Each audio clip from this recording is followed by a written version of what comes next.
Bonjour.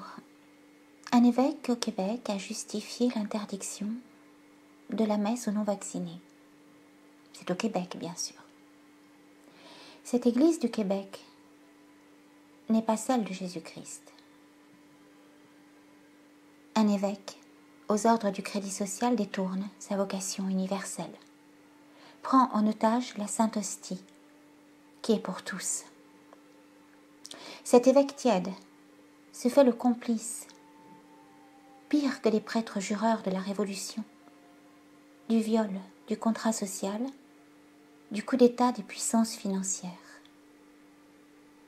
Pire, transhumaniste et eugéniste, qui contrôle les marionnettistes du chaos, imposant l'enfer d'une dystopie qui sera un esclavage numérique, sans foi ni loi, pour avorter les âmes.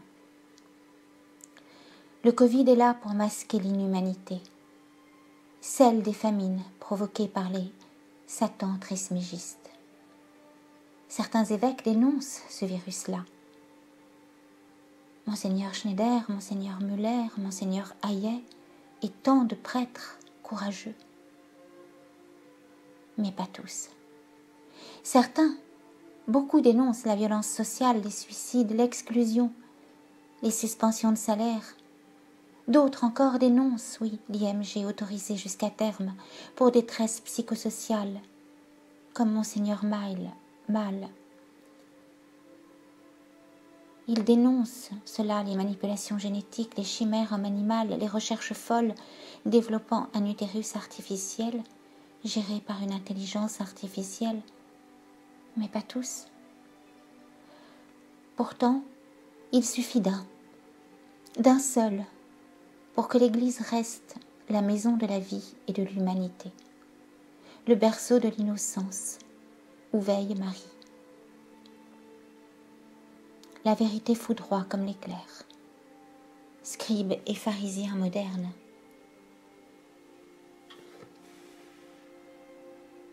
Pour dévier sa trajectoire lumineuse, allez-vous la cacher sous le boisseau? Allez-vous accuser le rapport de Madame Christine Coton de négationniste ou de fake news?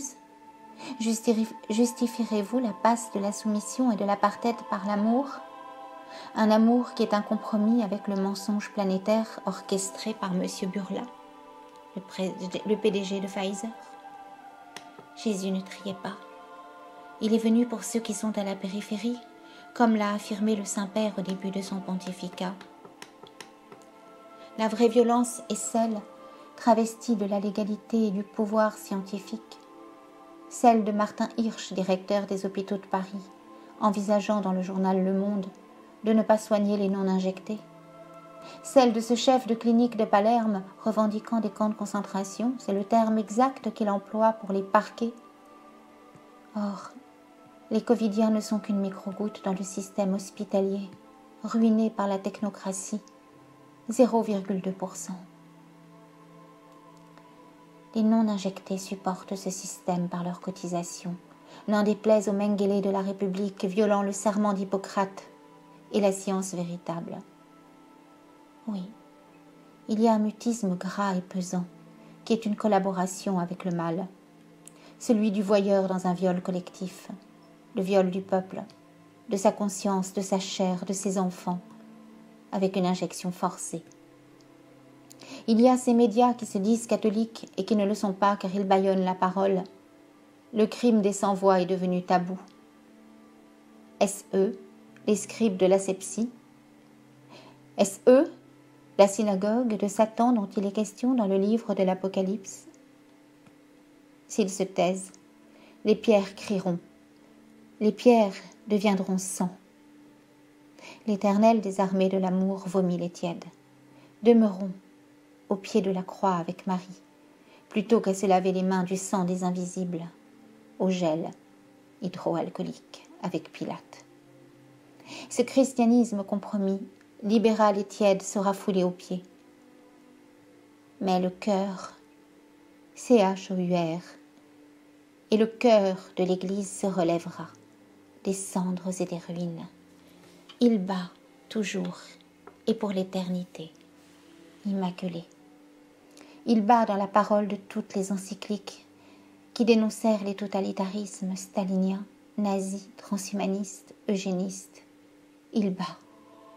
Et c'est ce cœur de chair vive, uni indissociablement à celui sacré de Jésus-Christ, qui donne la vie et l'être et l'infaillibilité à la chair de pierre de Saint-Pierre.